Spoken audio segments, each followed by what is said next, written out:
Cinema যে সেদিন মারা গেছে যেদিন আমি সিনেমা করতে আরম্ভ করেছি। এটা নিয়ে আমি আমার প্রথম টেড টকটা ছিল cinema is dead. That was in 2011 or something.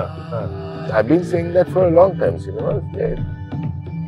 কোথা থেকে তুমি তুলবে কি এই তো অবস্থা।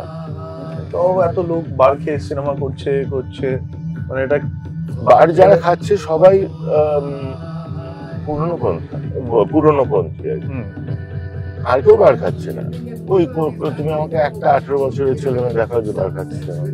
তো আগামীতে কি লোকে আর্ট নিয়ে পড়বে না বা আর্ট তো অনেক হচ্ছে না, পড়ে কোনো লাভ আছে বলে আমি বলবো না পড়তে। তো আর্ট নিজেকে ভাবাটাও ছেড়ে দেওয়া উচিত। আচ্ছা, তো কারণ সোশ্যাল মিডিয়ার দিনে তুমি তো সব, তুমি পাবলিসিস্ট, তুমি যারা ছবি তুলবে, তোমাকে নাচতে হবে ট্রেন্ডিং গানের সাথে, নইলে তোমার কাজ কেউ দেখবে না। Right. So why are you calling yourself the artist? Right. That comes at the end. যদি নাই দেখে তাহলে তুমি করছো কেন সেটা? তো হ্যাঁ, এরকম কিছু আর্টিস্ট আছে যারা আর্ট ফর আর্ট সেট করে, কিন্তু তাদের নিশ্চয়ই কোন রকম অন্য কি করে ইকোনমিক কোনো সংস্থান আছে। এটা নর্মাল আমার জন্য নয় ডেফিনেটলি, যে যাকে বাঁচতে হবে করে। আমি তো আর কিছু করি না, আমি তো কোনো কমার্শিয়াল কাজ করিনি 2 বছর হয়ে গেছে। কেমন আছো? এই তো চলছে ভালো। আর কলকাতায় এখন এই ট্রিপে কি অনেকদিন না? হ্যাঁ, এই ট্রিপে বেশ 5-6 সপ্তাহ। আচ্ছা, তো অনেকদিন পরে এতটা সময়। সকাল কি ওঠা হয় না? আর আমি একটু জোর করে উঠিয়ে দিয়েছি আজকে। হ্যাঁ অবশ্যই, তুমি অনেকদিন হেঁচকি তুলবে, কিছু করার থাকে না। ডেফিনেটলি মানে 10:30 11টার আগে কোনো চান্সই নেই। আচ্ছা চলো, মানে at least like you'll remember me for something. তো একটা কথা আমাকে বলো, গোয়া শিফট হলে কেন? আমি তো এই পাড়ায়, আমার জন্ম কর্ম সমস্ত কিছু, সবই ঠিক ছিল। তো এরপরে হচ্ছে যে আমি যে নিজে একটা আইডেন্টিটি চেঞ্জ হলো আমার, সেটা তো একটা বড় ঘটনা আমার জীবনে, এবং সেটার প্রতিফলন আমার চারিপাশেও পড়ছিল। অবভিয়াসলি আমি যে কাজগুলো করতে উদ্যোগী হয়েছিলাম, সেই কাজগুলো আমার আগের যে অপরিবর্তিত যে সত্তা, সে মালটা তো করতে পারতো না। এটা তার তো মাসি বেশি বোন ভাই এসব নিয়ে যেরকম চলে আমাদের একটা প্রেজুডিসড এনভায়রনমেন্ট। হ্যাঁ, মানে সেই জিনিসটা করতে গিয়ে আমার তো প্রথমত ওটাকে জলাঞ্জলি দিতে হয়েছে। এবারে সেইটার জন্য একটা যেটা সমস্যা হয় যে একবার জলাঞ্জলি দিয়ে দিলে তো তখন আর ওই টানটা থাকে না, 1 নম্বর। আর 2 নম্বর কথা হচ্ছে যে আমার একেবারেই দাদাইজম পছন্দ না। আচ্ছা, আমি দাদাইজমের বিরোধী। এবার কলকাতায় যেটা হচ্ছে যে খুবই সুন্দর আপন জায়গা, তো সবাই ইমিডিয়েটলি দাদার দিকে। আমি দাদাও শুনেছি। না, এটা আমি যখন কাজ শুরু করি না, মানে 97 PwC 96 এন্ড, তো আমাদের স্টুডিওটা ওইদিকে। আচ্ছা, একদম কাছে তোমার এখান থেকে। তো ওই দাদা দিদি কালচারটা আমার ঠিক, মানে এভরিবডি ওয়াজ দাদা, মানে your boss was দাদা, and মানে too personal, which was little uncomfortable sometimes. I mean it's really cool and all that, সব বুঝলাম, খুবই সৌজন্য বোধ একটা। কিন্তু ওই দাদা হয়ে গেলে একবার, তখন ওই নিজের থেকেই একটা ভাবধারার শিফট হয়, আমি দেখেছি। এটা হতে বাধ্য। আর খুব একটা কোনো চ্যালেঞ্জ থাকে না। আমার ওইটা একটা প্রধান কারণ ছিল। এছাড়াও আরেকটা বিরাট কারণ হচ্ছে প্রকৃতি। আমি আস্তে আস্তে করে একটা সময় দেখছিলাম যে শহরে থাকাটা খুব প্রবলেম্যাটিক হয়ে দাঁড়াচ্ছে। তো গোয়াতে আমি 99 সাল 98-99 সাল থেকেই যাচ্ছি, কখনো ওখানে থাকিনি। আর এই প্রাকৃতিক থাকাটা আমার শুরু হয় 99-এ যখন আমি শ্রীলঙ্কা শিফট করি, আচ্ছা, এবং একটা দীর্ঘ সময় ধরে আমি ওখানে ছিলাম শ্রীলঙ্কাতে। আচ্ছা, তো তখন সিভিল ওয়ার চলছে বটে, কিন্তু প্রকৃতি নিজের কাজ করে যাচ্ছে। হ্যাঁ, সেই জিনিসটা একবার দেখে ফেলে ওটা, তারপরে আমি বুঝতে পারছিলাম না কি করে ওটা ছাড়া থাকা যায়। Right. Is that one of the reasons for you to? Yeah, it's a huge reason because of the way I have conducted my life after that. আমার পার্টনার হেনা, সে প্রচন্ড এসব দিকে তার ঝোঁক, এবং সেই আমাকে গাছপালা চিনিয়েছে। আমরা বাড়িতে অনেকগুলো জিনিস আমরা নিজেরাই গজাই ফজাই। রাইট। তো কিউ আর কৌশিক মুখার্জি এর মধ্যে কোনো ডিফারেন্স আছে না একই লোক? না, কৌশিক মুখার্জি তো মানে বলা উচিত না, কাউকে বলো না, পুলিশকে। কৌশিক মুখার্জিকে তো মারতে হয়েছে কিউকে আসার জন্য, তার কাগজপত্র দরকার কি হয়েছে। একেবারেই এক লোক, কমপ্লিটলি ডিফারেন্ট লোক। How different? মানে কৌশিক মুখার্জি কি আলাদা কন্টেন্ট বানাতো না? না, একেবারেই নয়। সেই একটা, যদিও নন প্র্যাকটিসিং, তাও একটা আর্য তার মানে আবির্ভাবের পথ। তারপরে যেটা বললাম, তার পিছু টান আছে, তার ভয় আছে, তার যা যা থাকে সাধারণ। আমার চিরকালই ওই বড় হতে হতেই মনে হতো যে কি হলোটা কি, আমরা কখন সাহসটা হারিয়ে ফেললাম। কারেক্ট। এবং ছোটবেলায় দেখবে আমরা যেরকম এত ফেলুদা কেন করে, কারণ ডাক সাইডের লোক, এরকম ক্যারেক্টার ছিল আগে। এখন সে ক্যারেক্টার খোঁজার জন্য ফেলুবাবুকে দরকার পড়ে। রাইট। এতটাই হারিয়ে গেছে তারা। তো পড়াশোনা ছোটবেলা থেকে সব এই কলকাতাতে? হ্যাঁ, গ্রাজুয়েশন সব একদম সবকিছু। তো তুমি পড়াশোনা নেই বলেই তো কলকাতায় ছিলাম, করতে পারিনি। বাট মানে আফটার তোমার এই পড়াশোনা শেষ হলো, তুমি you moved into advertising, right? আমি পড়াশোনা শেষ না করেই সব শুরু করে ফেলেছি। আচ্ছা, হ্যাঁ। তো অ্যাডভার্টাইজিং এর দিকে কেন ঝোঁকটা এলো? কারণ ফেল যদি তুমি করো, তাহলে তোমার জন্য একটা বিরাট রাস্তা হচ্ছে বিজ্ঞাপন। আচ্ছা, বিজ্ঞাপনে ফেলটুরা খুব ভালো করে। রাইট। তো সেখানে মানে তুমি তো কর্পোরেটেও ছিলে, কোয়াইট আ বিগ কর্পোরেট। তো হাউ ডিড ইউ, মানে ওই ঢুকলে কি করে ওখানে? আর ওখানে কি টিকে থাকতে পেরেছিলে না কষ্ট হয়েছিল? না, আই ডিড স্টানিংলি ওয়েল। আচ্ছা, হ্যাঁ, আমি ঢুকে পড়েছি। মানে প্রথমত আমি এখানেই অনেক কিছু করতাম। ছোটবেলা থেকে আমরা কলকাতায় প্রথম বাংলা টি শার্ট করেছি যখন আমরা হাই স্কুলে পড়ি। রাইট। এটা যদিও আমার আগের লাইফের কথা, কিন্তু ওই ধরনের কাজ অনেক করা হচ্ছিল, ডিজাইনিং এর, লেখার, এবং আমার একটা জেনারেল মানে সারাক্ষণ কিছু একটা আন্তাবৃত্তি করতে হবে, এটা একটা ব্যাপার আছে, সেটা ছোট থেকেই ছিল। এছাড়া যেহেতু গানের সাথে একটা মানে বিরাট কানেকশন ছিল, তো এইগুলো সব আনুষঙ্গিক জিনিস, এগুলো আমার করতে পছন্দই হতো। তারপরে যখন বুঝতে পারলাম যে অ্যাকচুয়ালি জীবনে খুব একটা কিছু হওয়ার চান্স দেখা যাচ্ছে না, তখন দেখা গেল এইটা তো ইজি, কারণ এইটাতে তো অলরেডি আমি আমার একটা জায়গা আছে। কলকাতা থেকে আরম্ভ হলো, তারপরে আমি দিল্লি গেলাম, সেখান থেকে বম্বে গেলাম। দেখা গেল 23.5 বছর বয়সে, 24 বছর বয়সে তখন অলরেডি আমি সিনিয়র পজিশনে আছি। বাহ। এবং তখন একটা জিনিস ছিল যে 25 বছর বয়সে ক্রিয়েটিভ ডিরেক্টর হতে হবে। আচ্ছা, হ্যাঁ, একটা চাপ ছিল, মানে যারা আর কি ওইটা আর কি বেঞ্চমার্ক। আমি ভাবলাম এটা তো হতেই হবে। তো সময় তো চলে যাচ্ছে তীর করে, কিন্তু আমায় যে এজেন্সিতে কাজ করতাম তখন, বিবিডিও, সেখানে মনে হচ্ছে না যে ক্রিয়েটিভ করবে। এবার ওখানে অ্যাডভার্টাইজিং তুমি জানোই যে সবাই প্রচুর ছেড়ে গিয়ে অন্য জায়গায় যায়। তো আমি কাজ খুঁজছি তখন যে কে আমাকে সিডি করবে। এই সময় আমার মাইক মাসিলামানির সাথে দেখা হয়, যে হচ্ছে শ্রীলঙ্কায় আমার তারপরে বস হয় আর কি। আচ্ছা আচ্ছা আচ্ছা and the fit was really good like আমি আর ও লাইক একদম রাম লক্ষণ ব্যাপার হয়ে যায় আর কি। আচ্ছা আমি অ্যাকচুয়ালি এই পাড়ায় বড় হয়েছি। ও এই পাড়ায় আমিও প্রচুর আসতাম। এটা এইখানে আমি থাকতাম। আচ্ছা এই this green window I stayed here till class 9। বাহ।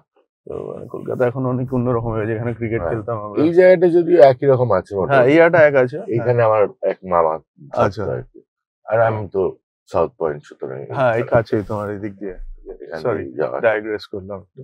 তো No, Sri Lanka that's how you got to Sri Lanka. That's how I got to Sri Lanka. আচ্ছা আচ্ছা। তো ফিল্ম বা আর্ট বা সিনেমা মানে যদি বলি মানে you do lot of interdisciplinary. হ্যাঁ না আটকানি এটা চলছে।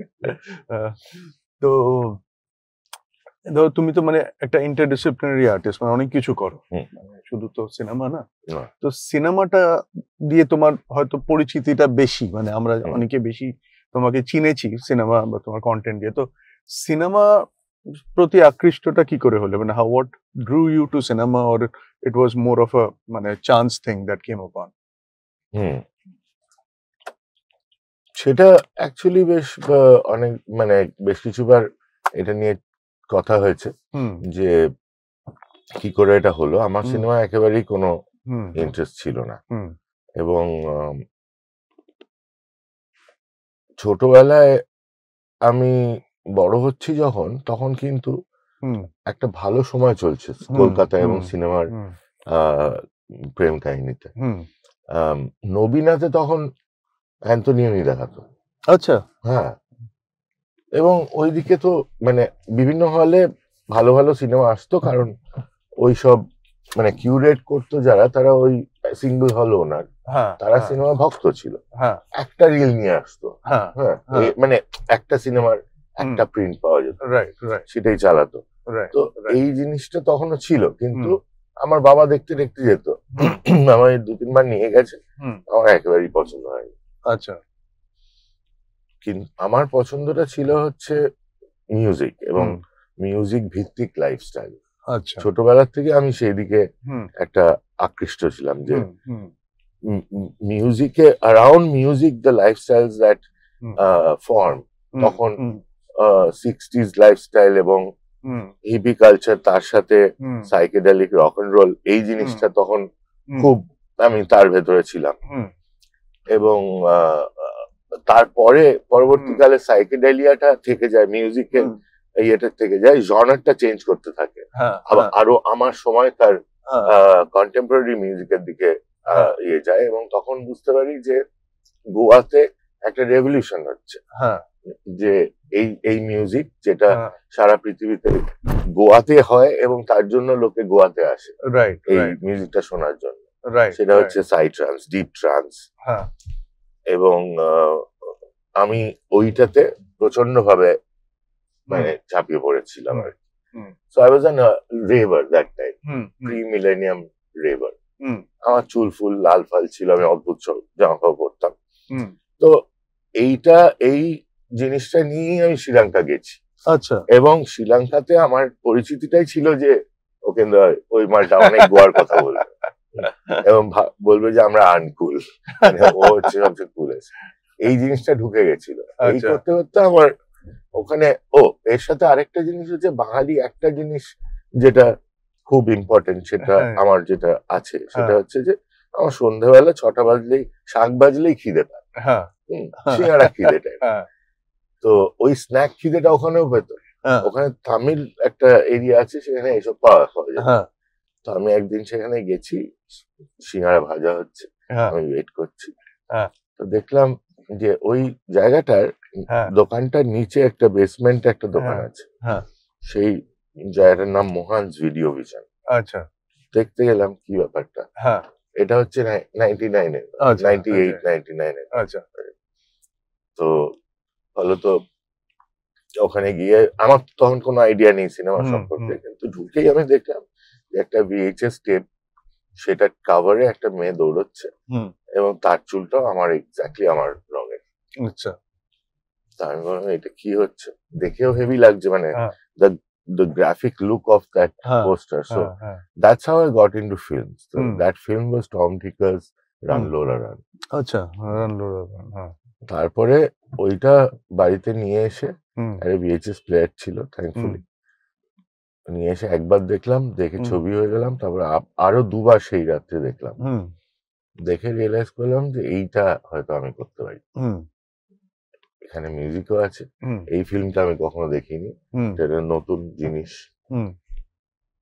রুদ্ধশ্বাস একটা ব্যাপার, অথচ কোন রকম ট্রোপস নেই যেগুলো দেখে আমি ফিল্ম জিনিসটা পছন্দ করি না, সেই জিনিস কিছু নেই। তার মানে post modernism cinema, post modernist cinema এটা, সেইটা দেখে আই গট টোটালি ইনটু ইট।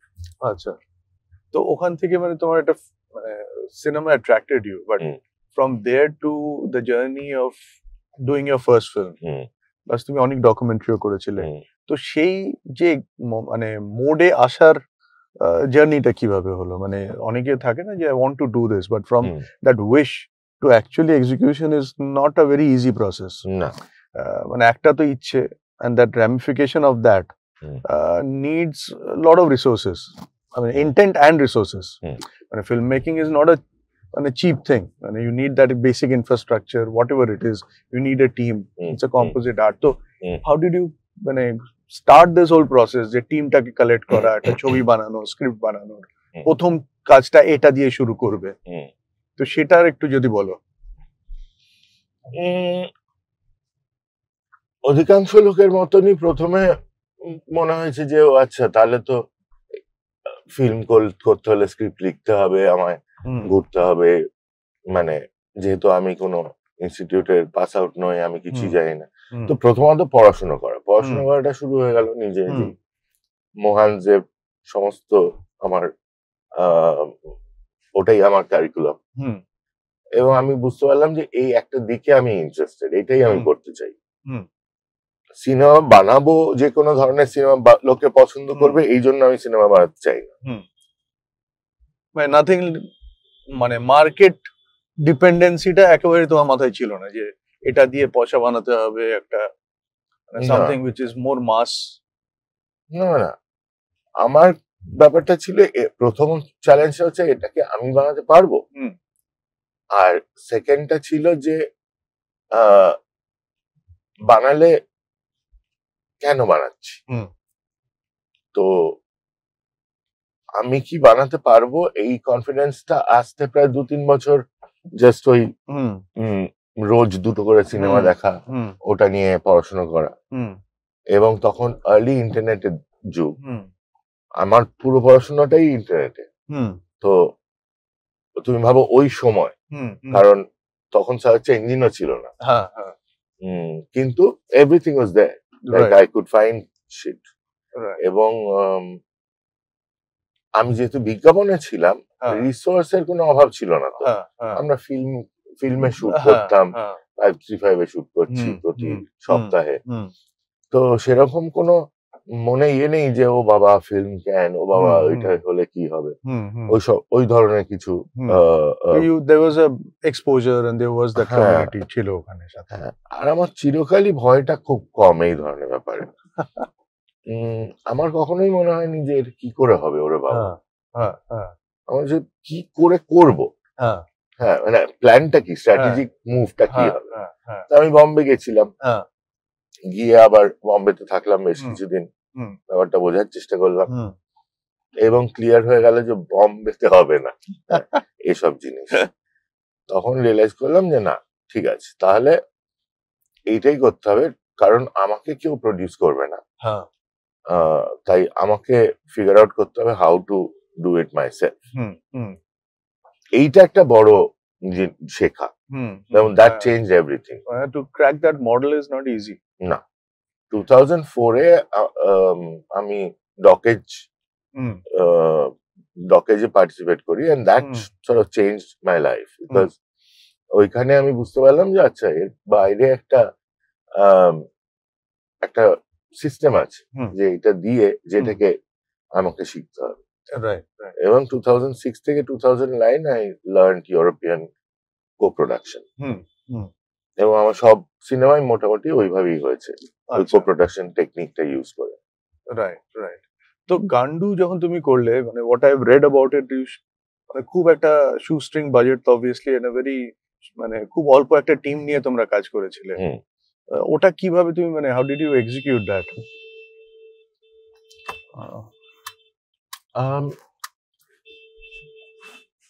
বাবা এত কেন হর্ন দিচ্ছিল? তো ও লাইফ, আমি ভুল করেছি আর কি।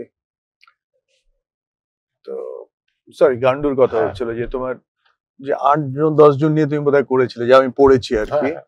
তো এটা মানে ভাবলে কি করে, ওই মানে যে একটা ডিজিটাল ক্যামেরাতে তুমি কাজ করলে, শুরু করলে, মানে probably that was the first digital film হবে বোধহয় ইন্ডিয়ার, নাকি? না, ফার্স্ট ডিজিটাল ফিল্ম হচ্ছে সুব্রত সেনের নীল নির্জনে। আচ্ছা, ওয়ার্ল্ড এর ফার্স্ট ডিজিটাল ফিল্ম। আচ্ছা। কিন্তু আমারটা ছিল প্রথম ডিএসএলআর ফিল্ম, এক নম্বর। আর ইন্ডিয়ার প্রথম আর কি আন্ডারগ্রাউন্ড ছবি এরকম ভাবে করা, পোস্ট মডার্ন আন্ডারগ্রাউন্ড। অফকোর্স 70-80 দশকে অনেক পলিটিক্যাল ছবি হয়েছে। গান্ডু করার পেছনে যেটা মেজর জিনিস ছিল সেটা হচ্ছে আমি তখন অলরেডি লাভ ইন ইন্ডিয়া করেছি, সেটা খুবই ভালোভাবে রিসিভড হয়েছে এবং 14টা দেশের, ইট ওয়াজ আ হিউজ কো-প্রোডাকশন, 8-9টা দেশের কো-প্রোডাকশন, প্লাস আরো 5-6টা দেশে ডিস্ট্রিবিউশন হয়েছে। তো I was running very high on that juice. এবং আমি আরেকটা ডকুমেন্টারি করব বলে অলরেডি শুরু করে দিয়েছি কাজ, তার জন্যই আমি 70টা কিনেছিলাম। সেই ডকুমেন্টারিটার নাম ছিল শাড়ি, এবং সেটা আমি 7-8 বছর চেষ্টা করে শেষ মানে করে উঠতে পারিনি। আচ্ছা আচ্ছা। কিন্তু তার প্রথম ধাক্কাটা হয়েছিল যে ওই সময় শাড়িটা নিয়ে একটা ফ্রান্সে যাওয়ার কথা ছিল, একটা বিরাট sunny side of the dock বলে একটা ফেস্টিভ্যাল হয়, সেখানে একটা বড় প্রেজেন্টেশন করার কথা ছিল। আচ্ছা। which I was leading, and there were many more like Indian filmmakers. It was like a huge thing, like আমরা এসে গেছি। তো ওটা আমি বিরাট তৈরি ফৈরি করে সমস্ত টাকা পয়সা লাগিয়ে দিয়ে তারপরে যেটা হলো সেটা হচ্ছে যে শনিবার সন্ধ্যাবেলা আমার পাসপোর্টটা ফিরে এলো। ওই সময় তখন ভিসাটা সেই স্টেপলার দিয়ে লাগাতো কিংবা আঠা দিয়ে স্টিকার লাগাতো, সেটা নেই। রোববার আমার ফ্লাইট, ফলত we crashed, like I couldn't go, everything crashed, right এবং I was bankrupt and I was like oh shit.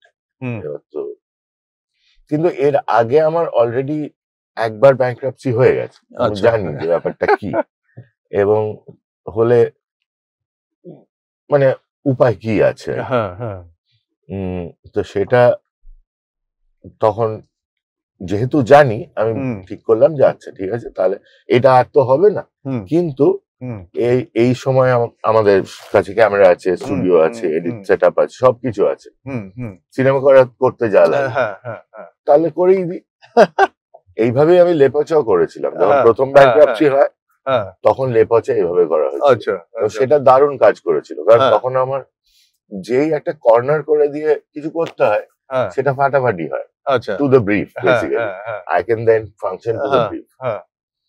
So that was the ওই ব্যাপারটা হয়েছিল। সুরজিৎ দার আমি কথা বলছিলাম যে গান্ডু কে, ওই লোকটা যে ভিসাটা আটকালো না, নাকি আমি যে ভাবলাম যে এটা হবে। আর এটা শুট তোমরা কোথায় ইয়েতে করলে নাকি? হ্যাঁ, মানে এটা ঠিক করেও তারপরে আমি আমার ক্লোজেস্ট যে অলরেডি তখন আমাদের অর্জয়েন্ট অফিস চলছে, তখন ওভারডোজ ছিল,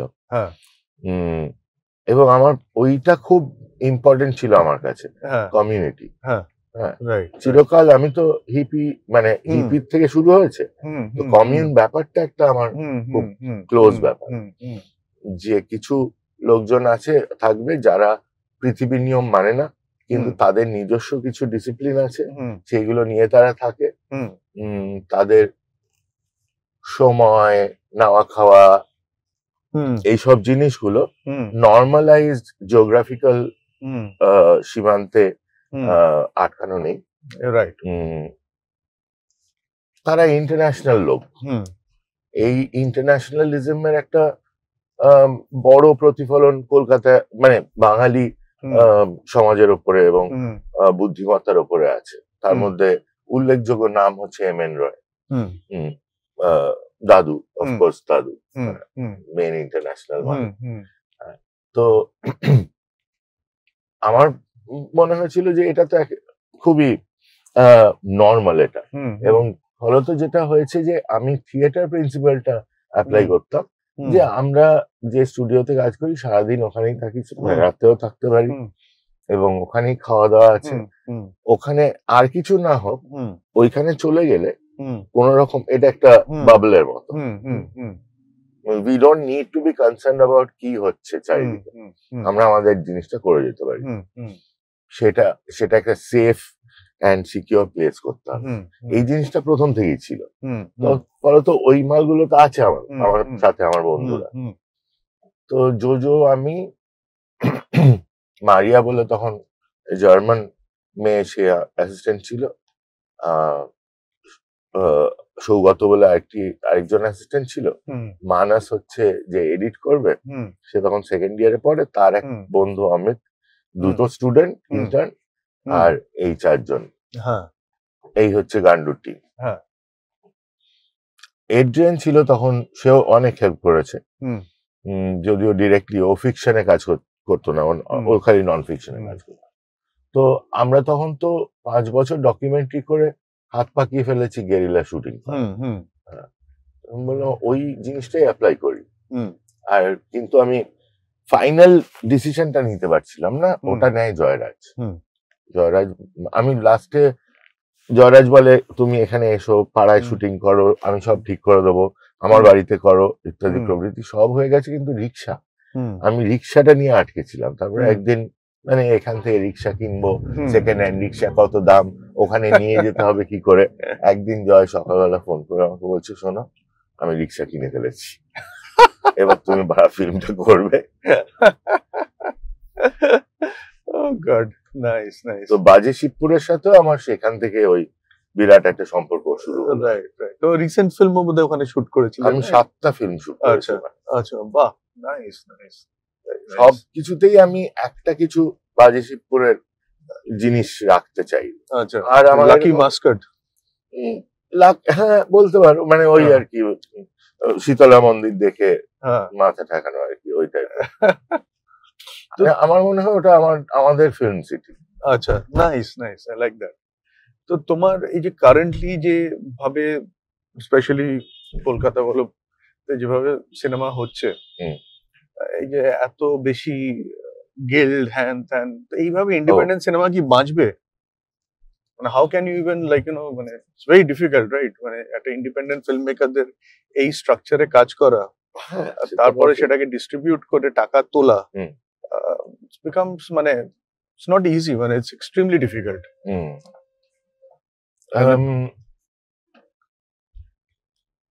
ওটা তো একটা, মানে আমি যখন ফিরে আসি এখানে, যখন আসি এবং বলি যে সিনেমা বানাতে হবে,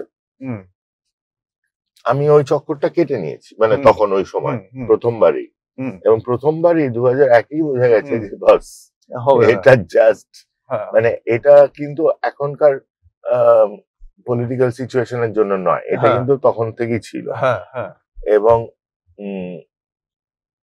এবং যে জিনিসটা ছিল তার কোনো বেসিস নেই, মানে কোনো রেশনাল নেই।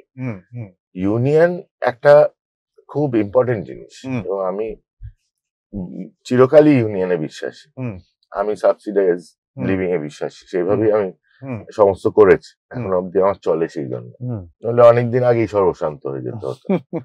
একটা সোশ্যালিস্ট ইকোনমি আমি নিজে অ্যাক্টিভলি ফলো করি, সুতরাং এইটা আমাকে বোঝাতে আসলে হবে না যে ওটাতে ঝামেলা কি হচ্ছে। ঝামেলাটা হচ্ছে যে ইউনিয়ন তো ইউনিয়নে কাজ করছে না, করছে অন্য কাজ। তো ওই তো তোলাবাজি মাস্তানি ওই জিনিসটা তো আমাদের বেসিক্যালি পুরো মজায় মজায় ঢুকে বসে আছে। মানে এইখানে প্রডিউসার পাওয়া, মানে প্রডিউসার বাবু, এই পুরো কোনো জিনিসটাই সিনেমার জন্য নয়। এগুলো কারেক্ট কারেক্ট কারেক্ট ভালো সিনেমা কি করে বানানো হয় পৃথিবীতে সেটার ভাবধারা অনেক দিন আগে থেকে চেঞ্জ করে গেছে।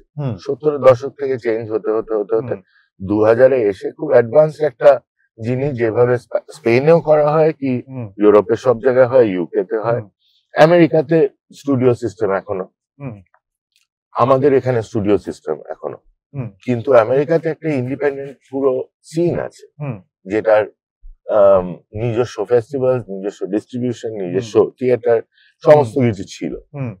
চারিদিকেই সারা পৃথিবীতেই এটা ডাউনের দিকে যাচ্ছে অনেকদিন ধরেই, কারণ সিনেমা একটা এমন একটা ফর্ম যেটা অনেক দিন হয়ে গেছে তার। এবং আমার কাছে এই মেসেজ গুলো বিভিন্ন ভাবে আসে। একটা ভাবে আসে যে সিনেমাতে এভাবেই শুরু হয়েছিল, man with the movie camera, তো কটা ক্রু ছিল, তুমি এখন একাই শুট করছো। আমি তো তখনই বুঝে গেছি যে একা শুট করা যায়, তাহলে আমি করছি, আমার কোনো অপশন নেই। ও আচ্ছা, কিন্তু বাট আমার I like it, and it's very self-sufficient as you are seeing. Exactly. And there's no paraphernalia. And I have no dependency. My car is my studio. কালকে একটা ব্যাগের মধ্যে আমি উঠিয়ে যেখানে ইচ্ছে চলে যাবো। And even I want to shoot a film with this setup as an experiment. মানে আমার তো তাতে কিছু মানে I'm not risking anything, right? Yeah, exactly. Sorry, but এটা খুব ইম্পর্টেন্ট মানে কনভারসেশন, কারণ এই জিনিসটা এখন আর বলার কোনো মানে হয় না। জিনিস জানো তো, মানে এই পার্সপেক্টিভ একটা জিনিস আমার মাথায় এলো যে অনেক সময় আমি দেখেছি, মানে তুমি যেহেতু ফিল্ম স্কুলের না, right, so you don't carry much baggage, but I have when I speak with a lot of film school grads, they come with a very preconceived notion, মানে একটা যে এইটা ছাড়া হবে না। I mean that workflow and that methodology does not suit the economics of independent filmmaking in my mind. Right. And I come from a very different background, but the key of anything is তোমাকে তো জিনিসটাকে তো recover করতে হবে, তোমাকে তো বেচতে হবে, তোমাকে তো মার্কেট করতে হবে, ডিস্ট্রিবিউট করতে হবে। But if your base of the cost is so high for no reason, মানে ওটার টেকনিক্যাল কোনো জাস্টিফিকেশন নেই, just because somebody said that makes you exclusive, you are putting that on, right? মানে what's your thought on that? Have you faced this? মানে এটা কি? Of course this is এটা হচ্ছে একটা মানে সিনেমা একটা এক্সল্টেড মিডিয়াম, যেটার মানে বাবলস দিয়ে তৈরি। তো এইটাকে ধরে রাখতে গেলে তার ভ্যালুটাকে, যে একটা বিরাট একটা ভ্যালু চার্জ করা হয়, সেই ভ্যালুটাকে রাখতে গেলে ওই বাবল গুলো দরকার। তার জন্য ওই তামঝামটা দরকার, যেটা তামঝাম বলে বম্বেতে। যে আমি দেখেছিলাম যে বম্বের ডিওপি, সে তার মেন অবজেক্টিভটা হচ্ছে কটা ট্রাক লাইট আসবে। হ্যাঁ, এক্স্যাক্টলি। তো আমার কথা হচ্ছিল যে কি শুট করছো তুমি, সেটার কোনো মানে আমি বম্বেতে দীর্ঘ সময় দেখে বুঝেছি, এবং আমি সেটে যেতাম দেখতে যে কি হচ্ছে, যখন ইন্টারেস্টটা হলো, এবং immediately it was clear that this is not what I want to do. Right. Anyone can do a setup if you work with a very good crew. They will do all that work. আর বড় করে না করলে cinema হয় না, এটাও সত্যি কথা। Cinema মানেই হচ্ছে এই।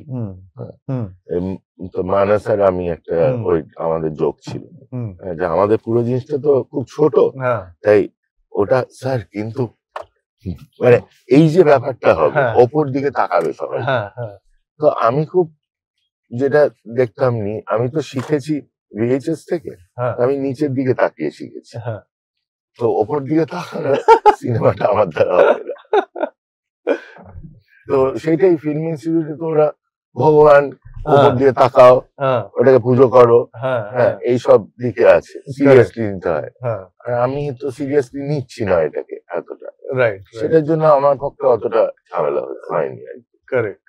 এবং আমি তো কিউ, তাই আমার তো কোনো ঝামেলাই হওয়ার কথা না। কারেক্ট। তো এই যে মানে এখন ধরো ফিল্ম তুমি করছো বা independent film circuit, what's your advice, or how do you strategize the distribution?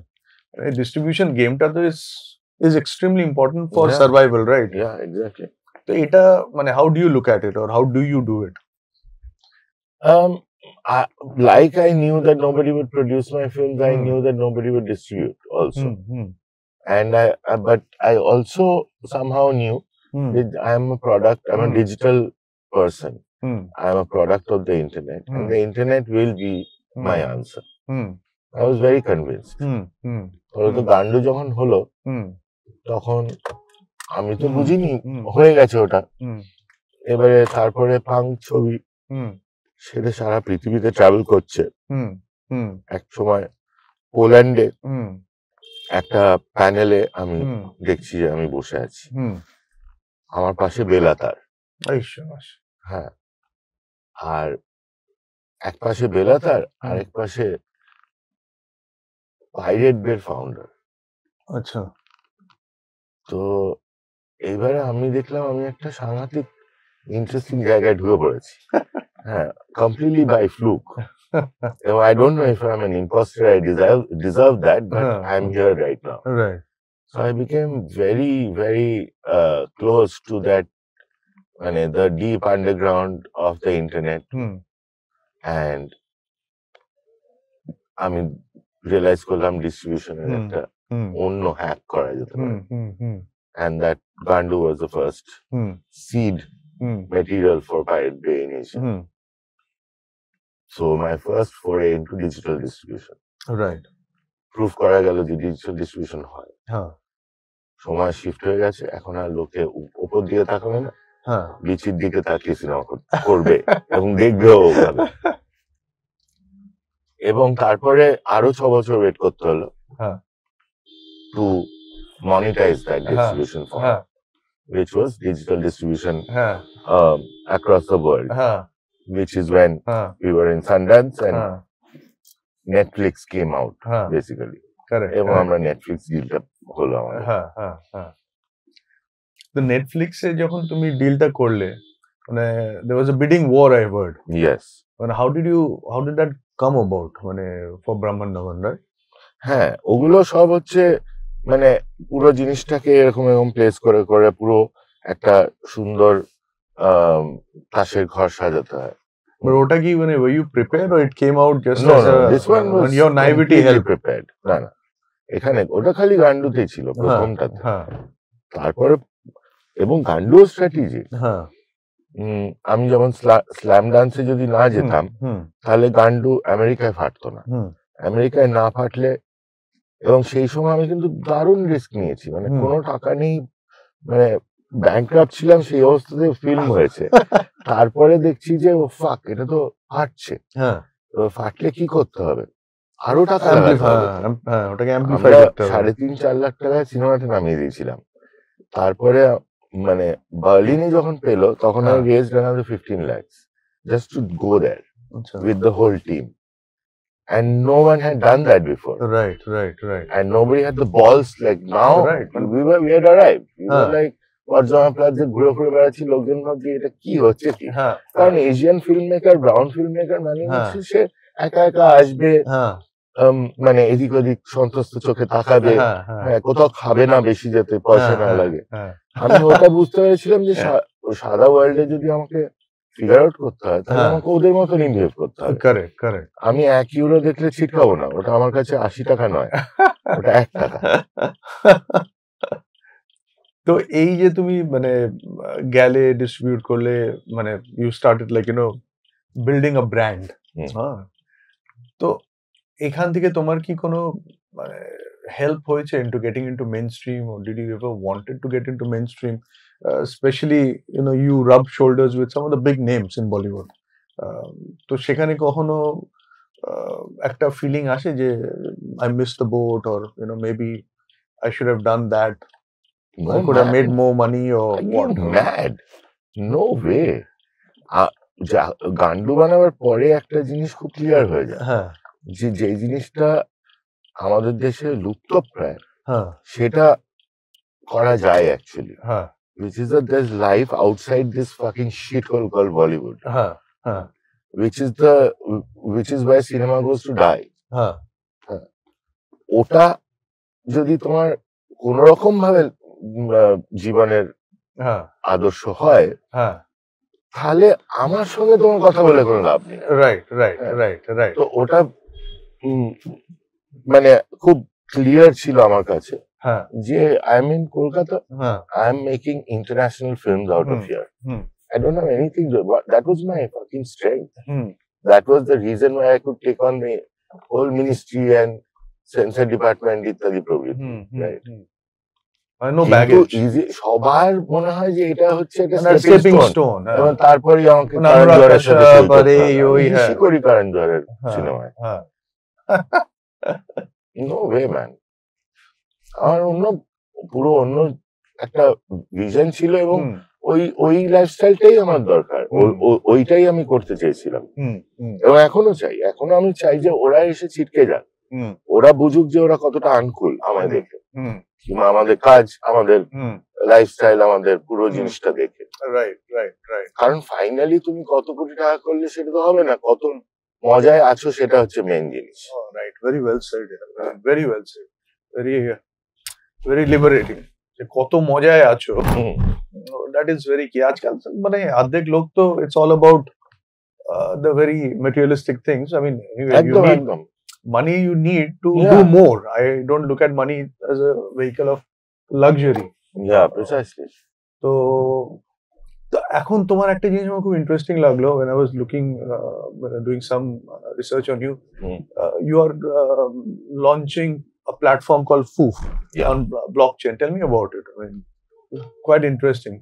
Yeah. I mean, not many people have gone into Tezos.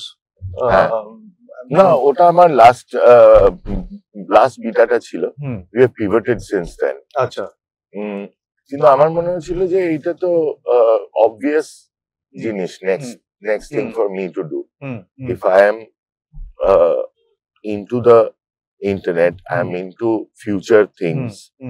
I have, like right now, আমি যেটা বললাম তোমার, দুবার আমি আমার ইউজ কেস প্রুভ করেছি যে আমি যেটা ভাবছি সেটা অ্যাকচুয়ালি সেই জিনিসটা হতে চলেছে এবং হয়।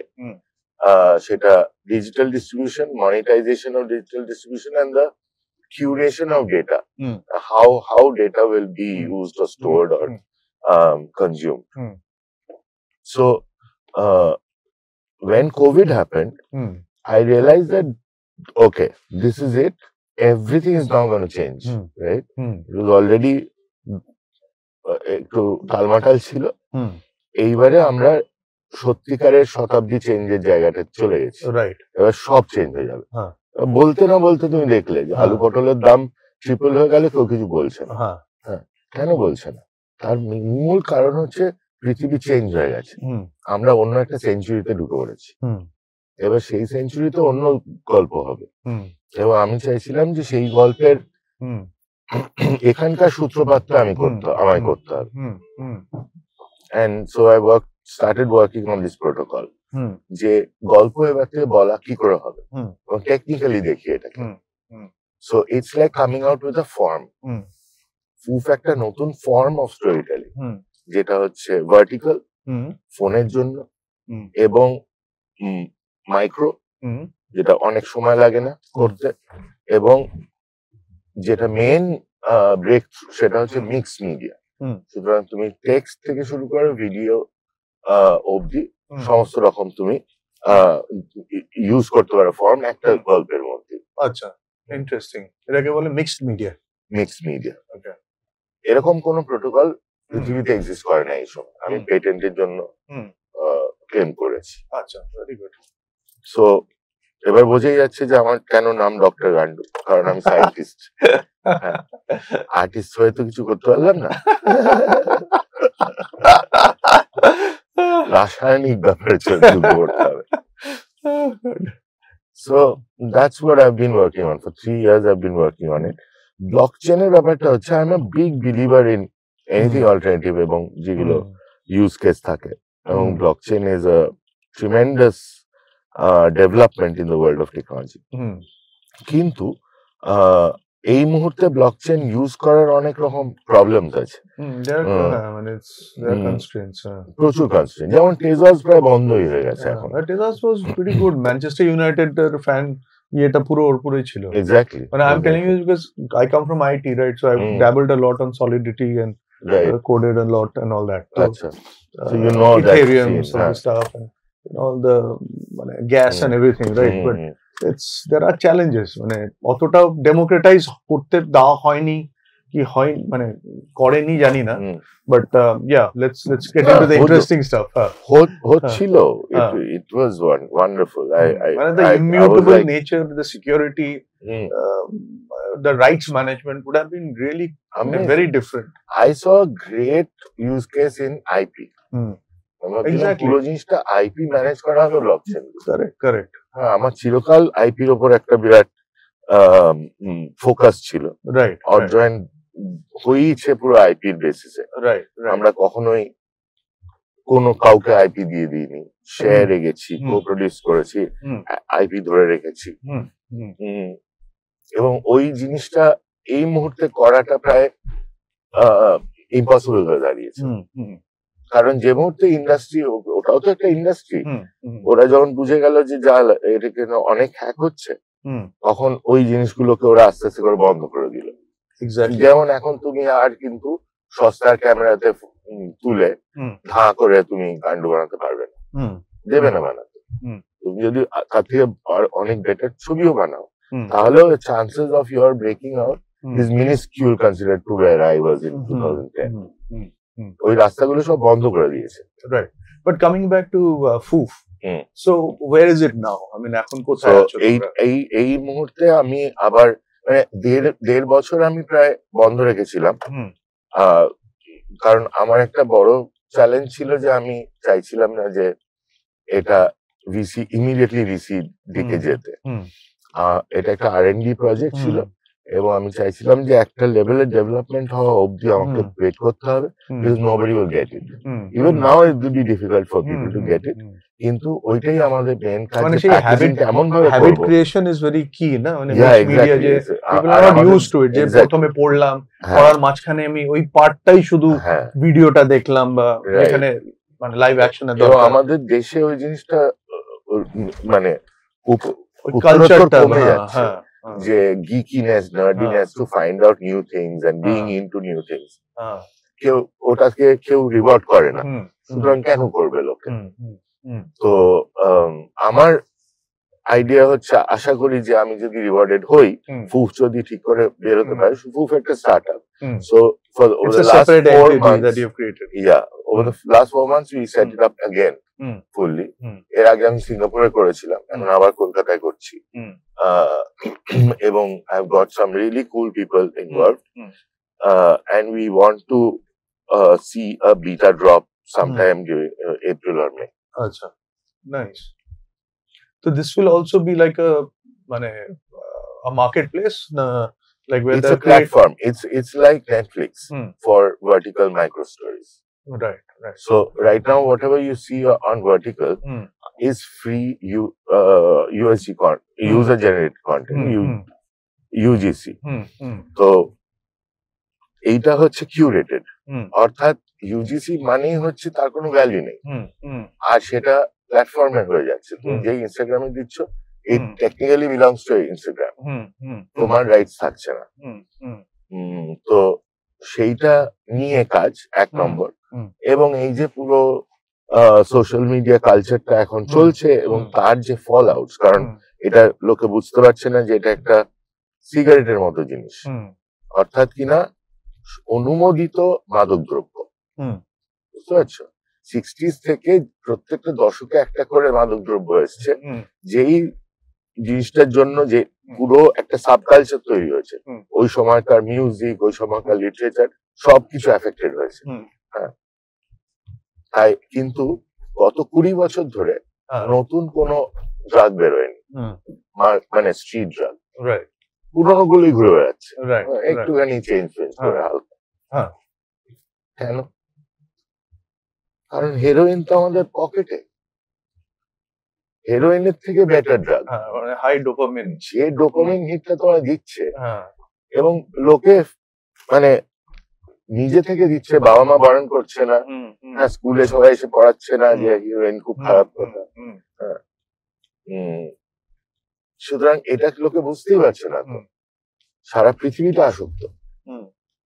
এটা একটা সাংঘাতিক ব্যাপার এবং এই জিনিসটা কিন্তু আস্তে আস্তে করে ওয়ার্ল্ড ওয়াইড সবাই বুঝতে পারছে যে এটার হেলথের উপর কনোটেশনটা কি হচ্ছে, মেন্টাল হেলথের উপর কনোটেশনটা কি হচ্ছে, সেটা সবাই বুঝতে পারছে যে একটা পুরো জেনারেশন চলে যাচ্ছে, তাদের মাথা ঠিক নেই, তাদের সবার অসুবিধা হচ্ছে, ADHD আছে, এটা একটা কমন জিনিস, সর্দির মতো ADHD এখন।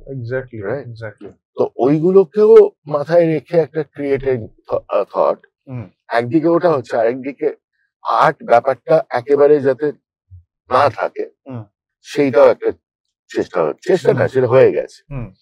কারুর আর্টে আর ইন্টারেস্ট নেই, এটাই তো আর্টের মৃত্যু, ইন্টারেস্ট না থাকলেই তো মৃত্যু হবে।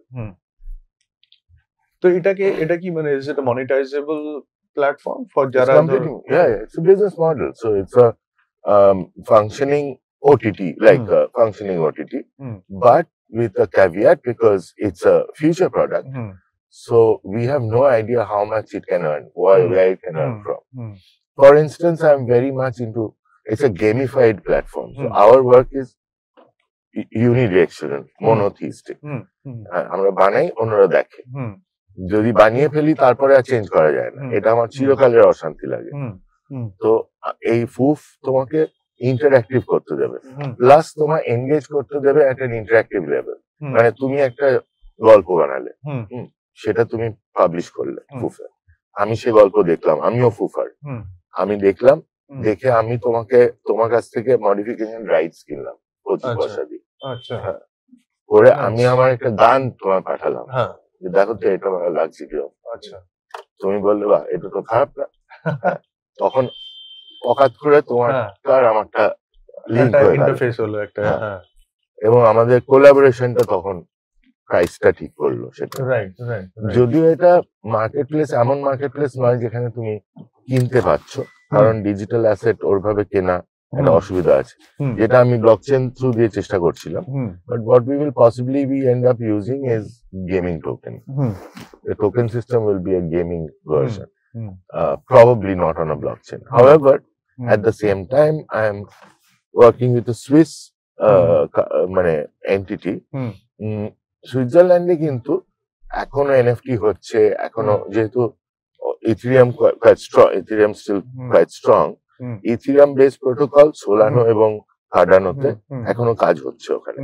I am not ruling it out completely, I am very deeply interested in it, but ভারতবর্ষের ট্যাক্স স্ট্রাকচার এবং যা হয়েছে এখন এই সময় এখানে এটা চেষ্টা করার কোনো মানে আমি দেখছি না। রাইট রাইট, না good, and I think it's a very innovative model তোমরা যেটা করছো, মানে I hope like comes out soon. Yeah man, I'm hoping that it does very well and we all become very rich. তো এটার মানে কি cinema is dead? Cinema সেদিন মারা গেছে যেদিন আমি সিনেমা করতে আরম্ভ করেছি। এটা নিয়ে আমি আমার প্রথম টেড টকটা ছিল cinema is dead, that was in 2011 or something. I've been saying that for a long time, cinema is dead.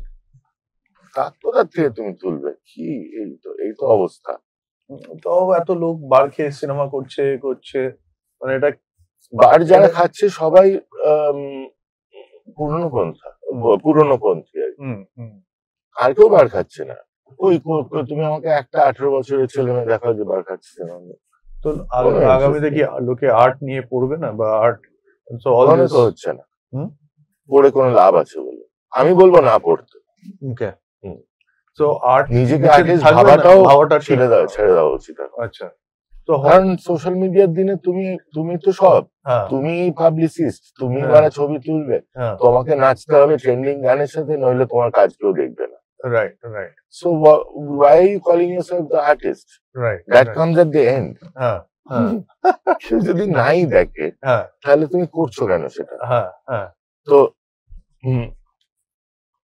হ্যাঁ, এরকম কিছু আর্টিস্ট আছে যারা আর্ট ফর আর্ট সেক করে, কিন্তু তাদের নিশ্চয়ই কোন রকম অন্য কি করে ইকোনমিক কোন সংস্থান আছে। মানে এটা নর্মাল আমার জন্য নয় ডেফিনেটলি, যে যাকে বাঁচতে হবে করে। আমি তো আর কিছু করি না, আমি তো কোনো কমার্শিয়াল কাজ করিনি 2 বছর হয়ে গেছে। So how would an independent film or a production company survive? মানে তার মানে কি বন্ধ হয়ে যাওয়া উচিত? মানে odd joint কি করে সার্ভাইভ করছো তোমরা? করতে পারছে না তো, আমরা প্রডিউস করা বন্ধ করে দিচ্ছি, কারণ সিনেমা প্রডিউস করে কোনো লাভ নেই। আমরা অড জয়েন্ট অবশ্যই থাকছে, কারণ আইপি গুলো অড জয়েন্ট হোল্ড করে, সমস্ত কন্ট্রাক্ট অড জয়েন্টের নামে। এখনো আমি একটা সিনেমা করছি, সেটা শেষ হচ্ছে, আরো হয়তো আমি কয়েকটা সিনেমা করব, কিন্তু আমরা আর অ্যাক্টিভলি প্রডিউস করব না। এটা আমাদের লাস্ট প্রোডাকশন ওইভাবে, মানে অ্যাজ আ, কারণ ওই ঝক্কিটা নেওয়ার কোনো লাভ দেখতে পাচ্ছি না। এবং কোনোদিন পয়সা ছিল না, লাভটা ছিল যে দারুণ কিছু হচ্ছে, ব্রেক থ্রু কাজ হবে, এবং সেটা একটা পার্সেন্টেজ লোকের কাছে পৌঁছতে হবে। আগে সবাই বলতো যে তুমি সিনেমা না দেখাতে পারলে করছো কেন, হ্যাঁ, কিন্তু তাদের তখন বলতে পারছিলাম না ডিস্ট্রিবিউশন এমন ভাবে করতে হবে যেটা এটার সাথে মেলে। মানে content and distribution funnel have to work together, right? They need to fit, and your funnel, your present system, my stuff is not for that, so I have to wait for my funnel, and that was Netflix or the OTTs, right? But post-COVID, that got swiftly taken over by the mainstream. Yeah, I mean, আজকাল Netflix বা তোমার যে কোনো বড় OTT বা ছোট, হ্যাঁ, মানে তারা it's about cash flow, right? ও কাউকে কমিশন করে দেবে যে পুরোটা টেনে দেবে, লাস্টে গিয়ে ও দেবে টাকা। টিভি হয়ে গেছে বেসিক্যালি। তো সেটাতে মানে ইন্ডিপেন্ডেন্ট এনভায়রনমেন্টে যারা কাজ করি আমরা, তারা টানতেই পারবো না, আমাদের কাছে কোথায় ক্যাশ ফ্লো। যা অল্প বিস্তর একটু সেভ করে এনেছিলাম, সেটা ইনফ্রাস্ট্রাকচার কিনে ভেবেছিলাম কিছু হবে, দেখছি কিছুই হচ্ছে না। কিন্তু তোমাকে ওই ইনফ্রাস্ট্রাকচারটাকে হেজ করে দিতে, আমার তো তাই মনে হয়। Not many people are taking that risk. You have to take that risk, make the film, get it out, get it seen, do it all yourself. Correct. But that's what you've been trying to do since the 70s. So right, it's like a slightly jaded battle now, I think. Correct. I'd rather fight a new, fresh battle where I can motivate myself to. No, absolutely. Do you mean to say that, যে cinema যেটা একটা collective viewing একটা mechanism ছিল, it has become more of a independent viewership? মানে একদম, আমি তো ওটাই প্রেডিক্ট করছিলাম 2007-8 থেকে যে এটা হতে চলেছে। অলরেডি হচ্ছিল, কিন্তু লোকে সেটাকে, আজকাল দেখো সবাই ফোনেই দেখছে, কিন্তু মানে বড় স্ক্রিনে কেউ দেখছে না ফর্ম ফ্যাক্টরে। মানে তুমি আজকাল গ্রামে যাও, যেখানে যাও, আমি তো এই শান্তিনিকেতন এই সাইডে যাই মাঝে মাঝে, বা পুরুলিয়া, সবাই বাড়ির দালানে বসে বসে ফোনই দেখছে, কিন্তু মানে সিরিয়াল দেখছে বলো, যা বলো, যে পারভেসিভনেস অফ ইন্টারনেট মানে has really, you can see that in the rural sector of India. এবার এইটার উপরে, এই যে পাইপলাইনটার উপরে তোমার কন্টেন্ট স্ট্র্যাটেজিটা কি হবে is very important. And even for FAF, what's your distribution mechanism to reach to that person? Yeah, is it important, or that's not your? It's very important. It's ridiculously important, and it's super important to reach that, have that reach, right? Because it can't be this exclusive sort of elitist thing. You have to go on the ground and make it available. And সেটার জন্য যে একটা micro transactional একটা approach নেওয়া, আমরা ফুফে সেই অ্যাপ্রোচটা নিচ্ছি, যেখানে আমার মানে আইডিয়াল প্রাইসিং স্ট্র্যাটেজি হবে যে এমন জায়গায় যেটা একটা সিগারেটের প্যাকেটের থেকে কম মনে হবে লোকজনের, যাতে সেটা গায়ে না লাগে এবং সেটার ভ্যালু তার কাছে বাড়ে। এবার কিন্তু ফিল্ম কিভাবে করা হবে, আমি সেই উত্তরটাই আজকে দিতে পারবো না, কারণ আমি এই নতুন ছবিটা নিয়ে একটা চেষ্টা করে দেখবো, সেটা যদি কাজ করে তাহলে আমার বলবো যে ওকে, দিস ইজ আ পসিবিলিটি। কিন্তু যতক্ষণ না সেটা কাজ করছে, আই এম নট কনফিডেন্ট যে ওটা একটা মডেল হতে পারে। কারেক্ট। তো we are almost towards the end. একটা প্রশ্ন আমি সবাইকেই করি যারা আমার পডকাস্টে আসেন, is success happiness to you or happiness success?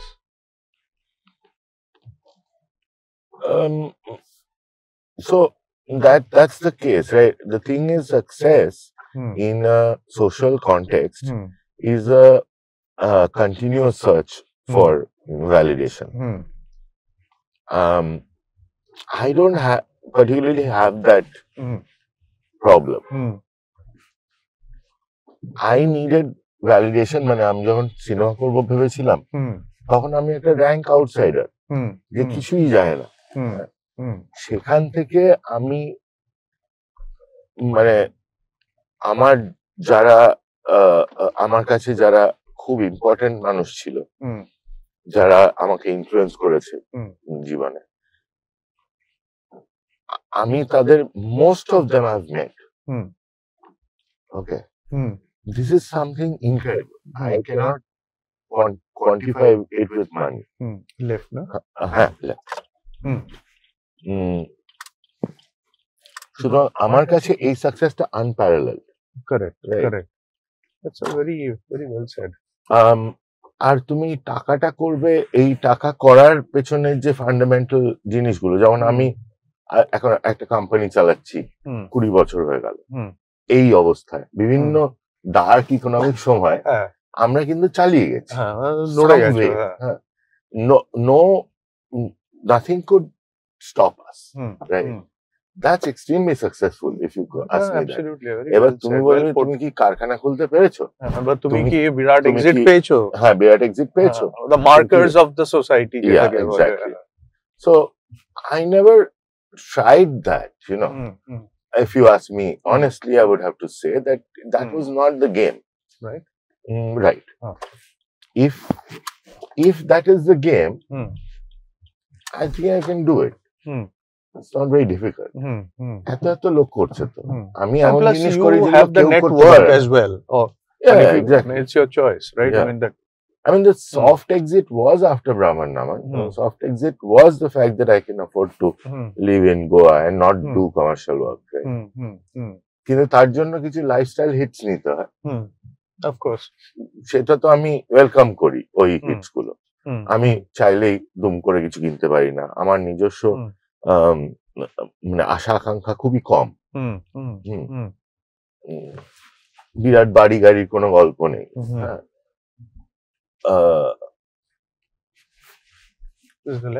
পরেরটা, সুতরাং ওই সাকসেস মার্কার গুলো কোনোদিনই আমি খুব একটা গ্রাহ্য করিনি, বুঝেছো?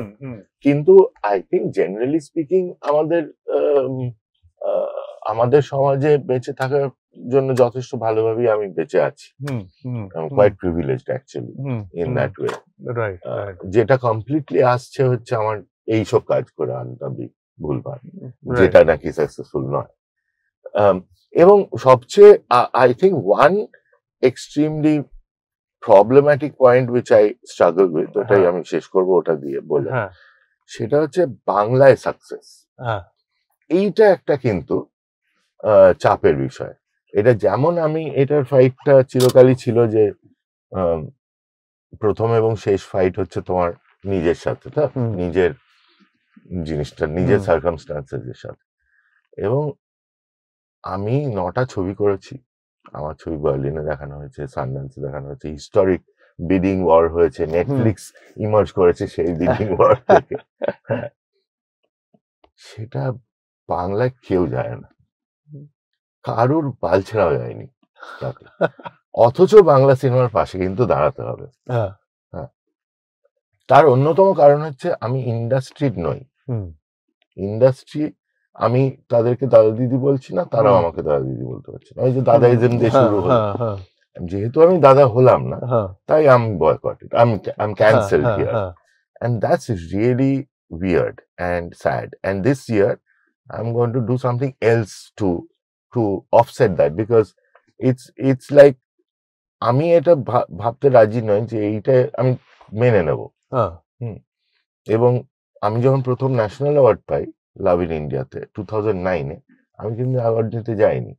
তখন award wapsi was not a hot thing, right? এবং তখন প্রবাবলি অনেক বেটার গভর্নেন্স ছিল, কিন্তু আমি তখনও চাইনি, তখনও আমি অ্যান্টি গভর্নমেন্ট ছিলাম। এখনো আমি ওই জিনিসটা অ্যাকসেপ্ট করি না যে তোমার যেটা নবারুণদা বলেছিল, যে সমাজকে তুমি ক্রিটিসাইজ করছো, সেই যদি তোমায় কোন রকম পদক দেয়, সেটা যদি তুমি নাও, তাহলে তোমার আর কিছু নেই, তোমার কোনো কথা বলারই যোগ্যতা নেই। Right, right. তো অন্যভাবে ছিনিয়ে নিতে হবে জিনিসটা। এটা দিয়ে শেষ করতে হবে।